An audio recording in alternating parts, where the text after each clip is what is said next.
Shalom. Haleluya, puji Tuhan. Hari ini kita akan bersama-sama diberkati oleh kebenaran firman Tuhan, dan kalau beberapa waktu lalu kita sudah belajar ketiga Injil. Belum selesai teman-teman, karena Yohanes belum tersampaikan. Nah, saat ini kita akan belajar dari Yohanes. Judul khotbah dari beberapa waktu lalu tentang di dalam Kristus, salib yang mendefinisikan identitas kita melalui 4 Injil. Jadi identitas kita itu diidentifikasikan, itu bisa dilihat dari salib. Itu hanya terjadi di dalam Kristus. Kalau teman-teman sudah menonton itu video Resurrection Sunday, itu kita membahas di situ bahwa bagaimana salib itu mengakhiri identitas lama kita. Ketika Yesus di atas kayu salib, dia bilang tetelestai.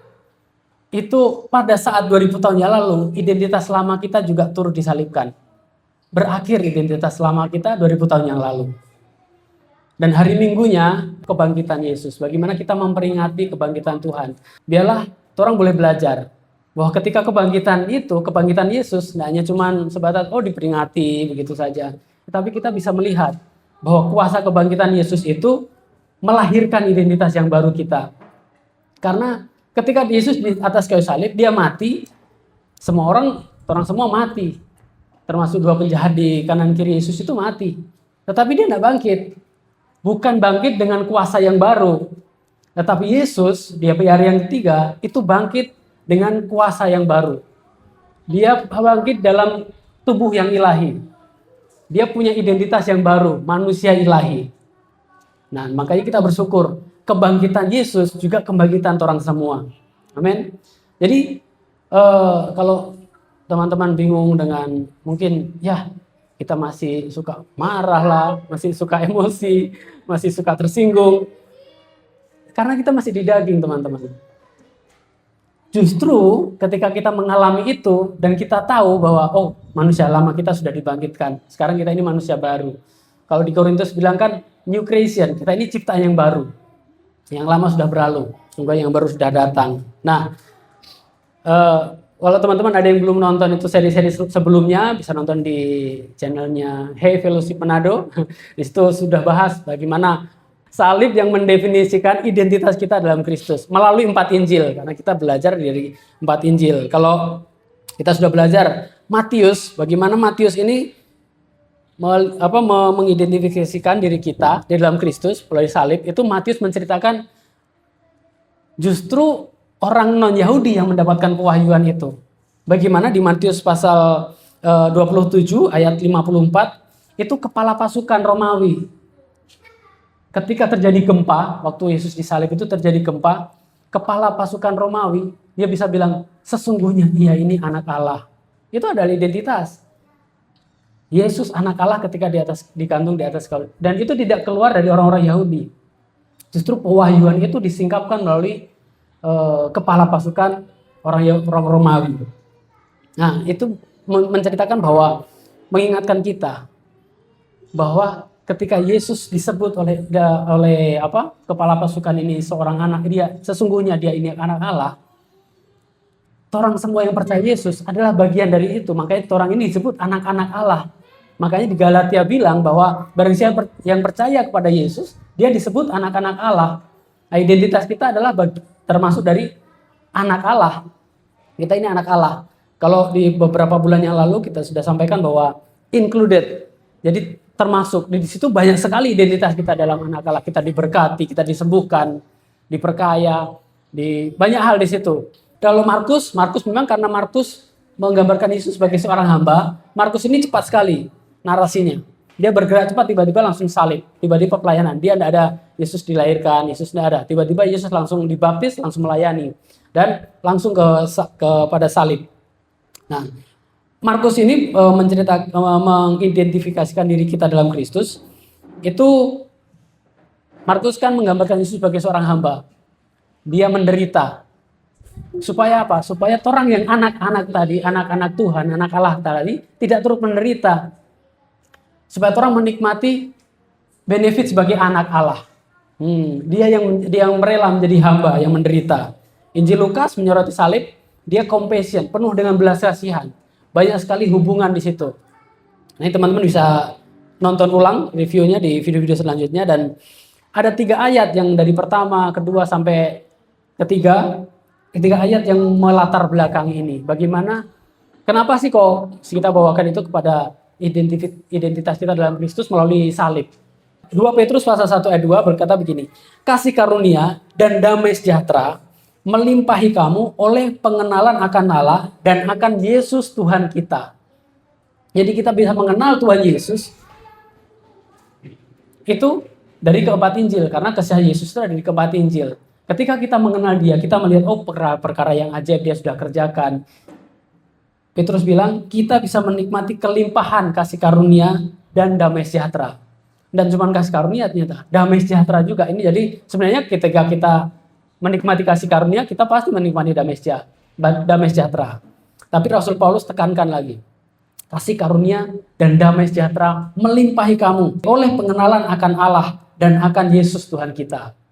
Di 1 Korintus pasal 1 ayat 18, ini Paulus bilang, sebab pemberitaan tentang salib memang adalah kebodohan bagi mereka yang akan binasa. Tetapi bagi kita yang diselamatkan, pemberitaan itu adalah kekuatan Allah.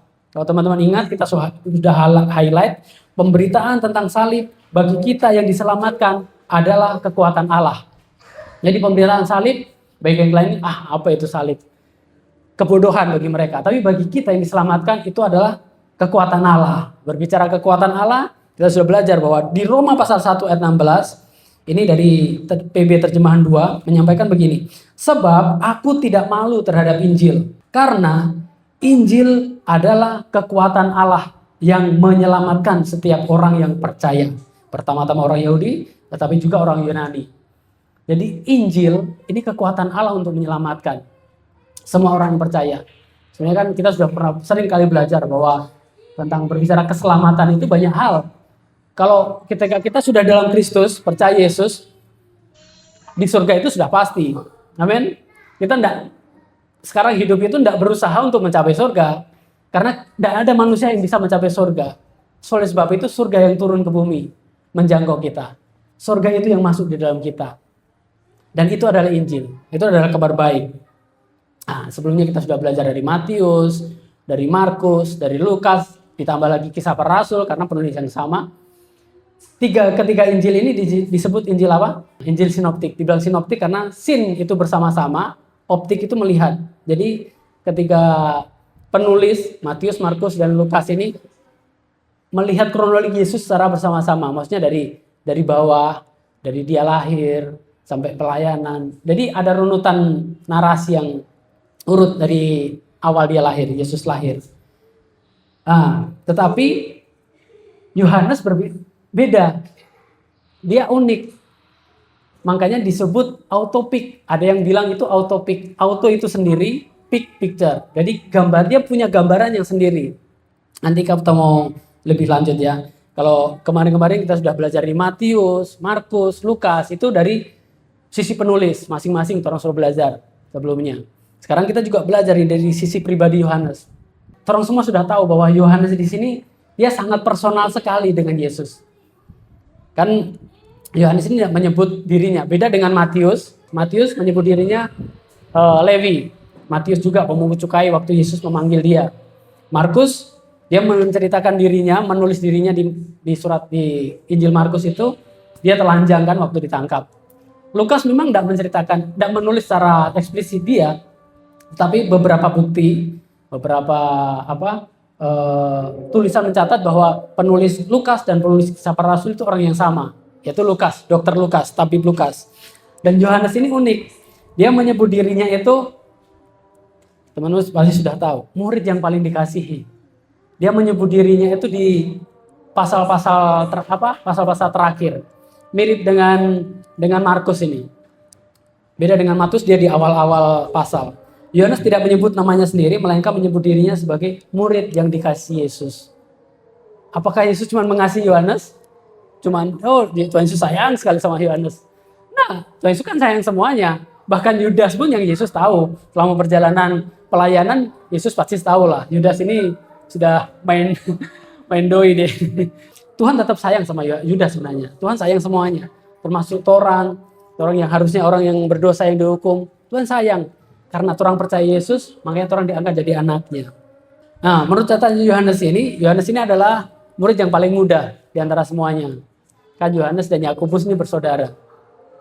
Kalau kita lihat kenapa dia bisa menyatakan bahwa dia yang paling, dia bilang bahwa dia ini murid yang paling disayang, yang paling dikasihi Yesus. Karena Alkitab mencatat detail bahwa dia kebiasaan itu bersandar dari Yesus. Yohanes ini karena dia suka sekali dekat sama Yesus. Apa yang Yohanes alami, sebenarnya mari orang nikmati itu. Semua orang boleh menikmati, dan itu harus sebenarnya. Nikmati kasih Yesus itu secara personal.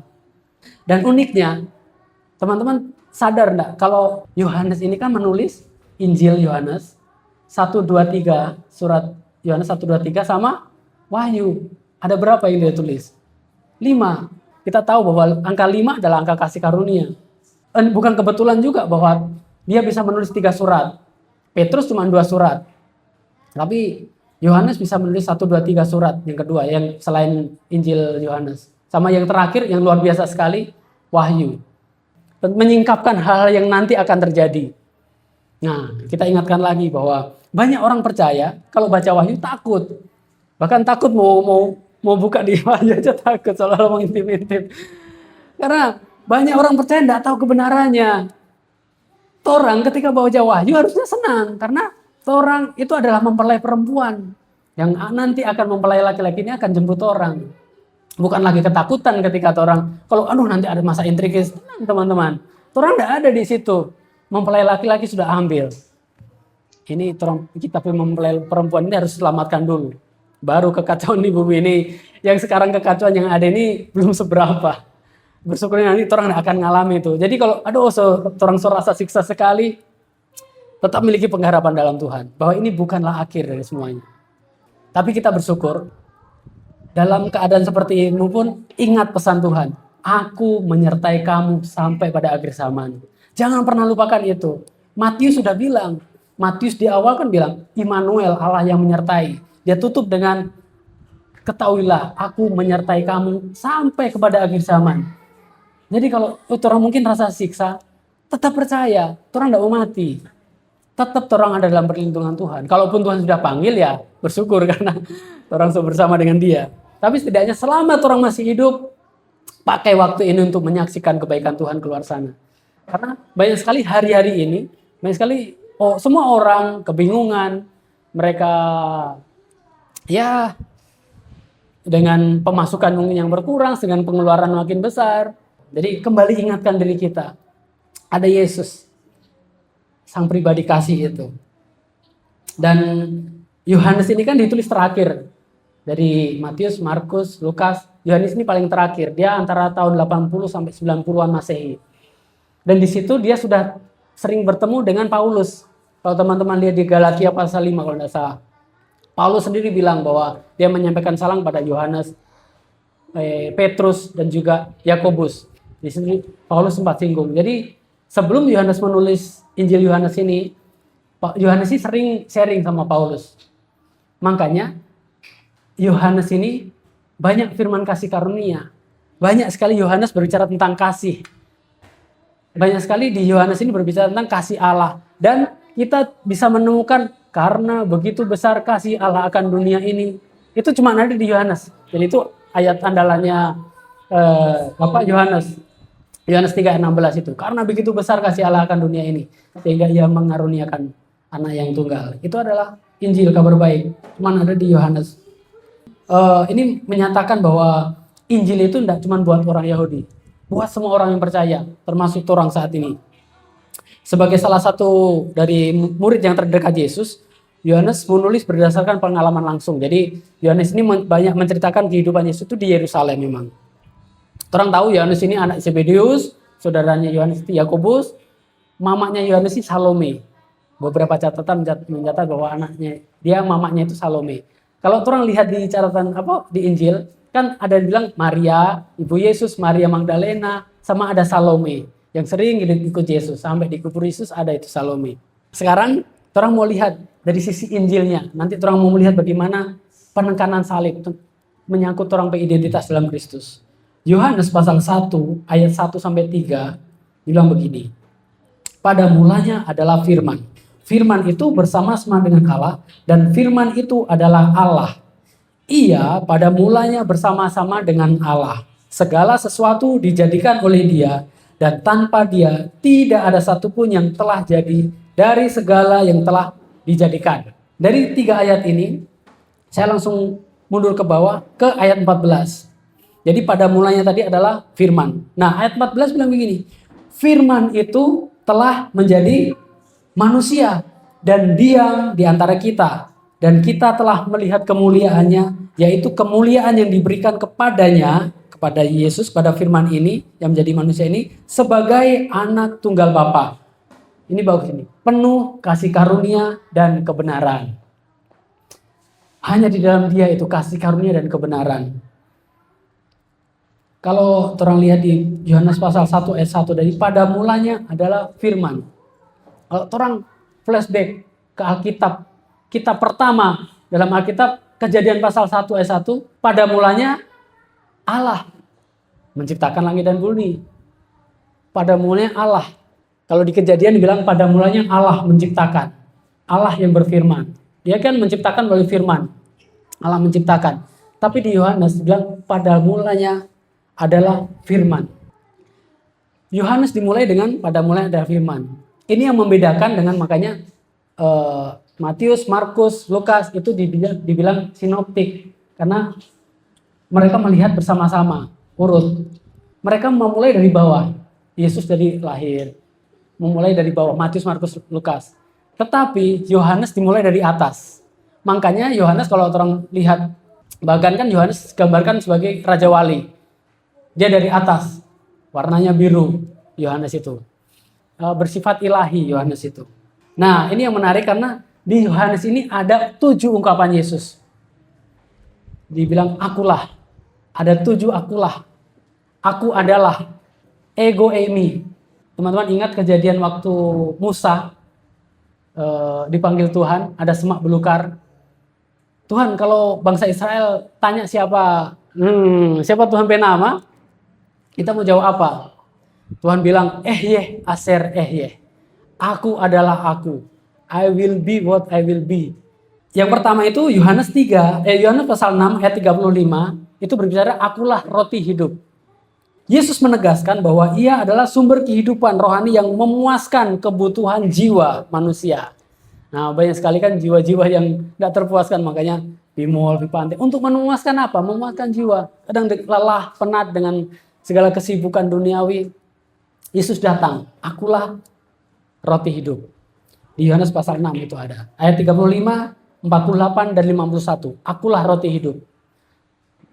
Kalau Seraya tadi, kalau bahasa Inggris bilang, I will be what I will be. Aku adalah.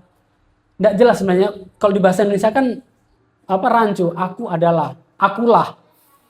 Artinya apa? Ketika kita nangkap itu, apa yang menjadi kebutuhan teman-teman saat ini? Kesehatan, keuangan, pikiran yang kacau. Tuhan bilang, akulah. Apa yang menjadi kebutuhan? Akulah kesehatanmu, akulah kebutuhanmu, akulah damai sejahteramu. Kalau hari ini kita belajar pertama itu, akulah roti hidup. Berbicara tentang kebutuhan. Jadi percayalah, di tengah situasi yang akan tidak baik-baik saja, carut marut, Tuhan bilang akulah roti hidup. Artinya penyediaan Tuhan itu pasti selalu ada. Orang tidak mau, apalagi orang di Minahasa ini, makan terus. Jadi orang tidak mau kelaparan. Orang tidak akan mati sampai karena orang lapar artinya. Dia memenuhi kebutuhan kita. Tadi orang sudah perjamuan, orang mengangkat tinggi roti tubuhnya. Ketika orang makan. Ketika kita berapa kali ketika kita makan itu, saya pribadi selalu mendapatkan saya sendiri mendapatkan begini. Saya makan tubuh Tuhan. Artinya Tuhan juga tidak akan tinggalkan saya dengan kebutuhan saya untuk urusan makan. Minum darah Yesus, ini darah perjanjian. Ketika saya minum darah Yesus, ini saya pribadi ya, itu saya sudah safety, sudah secure, sudah aman di dalam Tuhan. Jadi ketika tiap kali saya perjamuan, saya pribadi itu selalu, apa yang harus saya takutkan? Kalau kebutuhan jasmani Tuhan sudah cukupkan, kebutuhan rohani, perjanjian dia kasih darahnya untuk perjanjian. Untuk darahnya itu kan perjanjian untuk menjaga kita juga, memproteksi kita. Apa yang harus saya takutkan ketika saya keluar, ketika saya butuh sesuatu? Itu Tuhan pasti cukupkan. Yang kedua, akulah terang dunia. Di Yohanes pasal 8 ayat 12. Yesus menyatakan dirinya sebagai penuntun rohani yang melepaskan manusia dari kegelapan dosa, memberikan terang kehidupan. Kalau terang sekarang ada masalah, tidak ada jalan keluar, Tuhan menjadi terang kita. Yang berikut, akulah pintu. Yohanes pasal 10 ayat 7 dan 9. Yesus adalah satu-satunya jalan menuju keselamatan dan perlindungan bagi domba-domba umatnya. Dia menjadi pintu. Ketika orang sudah kayak, saat tiada jalan, kayak ada pintu, aduh, nggak tahu mau kemana. Yesus bilang, akulah pintu. Mari kita orang nikmati secara personal. Nikmati dia hadir bersama dengan kita saat itu. Keempat adalah, akulah gembala yang baik. Orang sudah tahu, selain di sini, Raja Daud juga menyampaikan bahwa dia adalah gembala yang baik. Di Yohanes pasal 10 ayat 11 dan 14, dia menyatakan, akulah gembala yang baik. Gembala yang baik selalu melindungi. Di peternakan Israel itu, gembalanya yang jadi pintu. Dan orang bersyukur. Karena dulu pernah belajar tentang Goshen. Bagaimana bangsa Israel ada di tanah Mesir, tapi dia ada di bagian wilayah tersendiri di Goshen. Waktu 10 tulah terjadi, hanya Goshen yang diluputkan. Nah, orang ini juga dimanapun orang berada masing-masing, itu orang juga ada dalam perlindungan darah Yesus. Dia yang menjaga kita. Jadi meskipun dunia sedang carut-marut, lagi tidak baik-baik saja. Meskipun orang juga ikut dalam, ikut pusing, baca berita, ikut stres, bagaimana ini semua naik. Kembali lagi, ingatkan. Kayak Daud bilang, hei jiwaku pujilah Tuhan, hei jiwaku ingatlah bahwa Tuhan ini ada loh. Tuhan itu gembala kita, Tuhan itu terang, Tuhan itu pintu. Orang harus ingatkan diri kita, jiwa kita, hei jiwaku ingatlah. Kayak kalau 2 minggu lalu kan orang sudah belajar, kembalilah tenang hei jiwaku, kalau orang lagi sudah tenang begitu. Karena dengan ada medsos ini orang tidak bisa bendung. Orang buka IG, berita pertama, ya ini so naik, ya perang tidak kelar-kelar. Berita ini naik, ya yang tidak bagus-bagus. Makanya orang harus terus belajar akan kebenaran firman dia, firman Kristus. Dia gembala yang baik. Terus berikutnya adalah, akulah kebangkitan dan hidup. Itu ada di Yohanes pasal 11 ayat 25. Yesus memiliki kuasa atas kematian dan memberikan kehidupan kekal kepada mereka yang percaya. Kalau kebangkitan dan hidup, orang semua sudah pasti dan sudah percaya itu.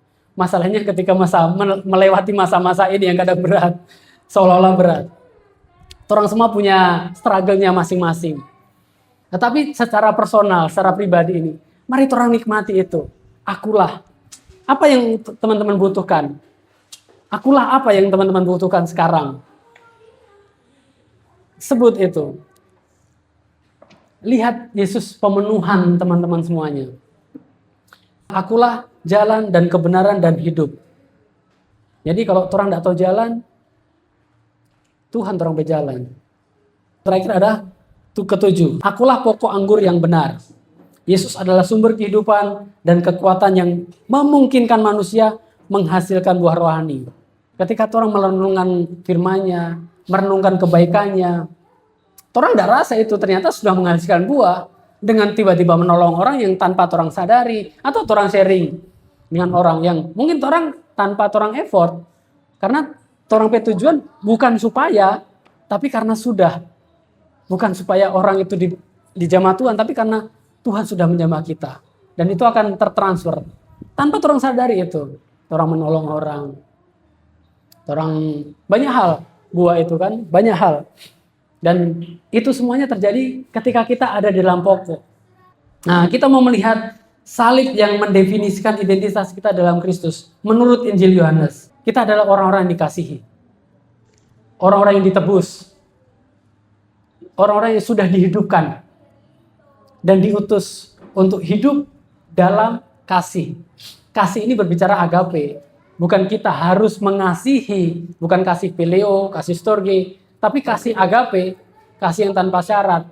Kasih itu berbicara tentang agape kalau di dalam Alkitab. Jadi kasihnya Tuhan yang bekerja dalam kita.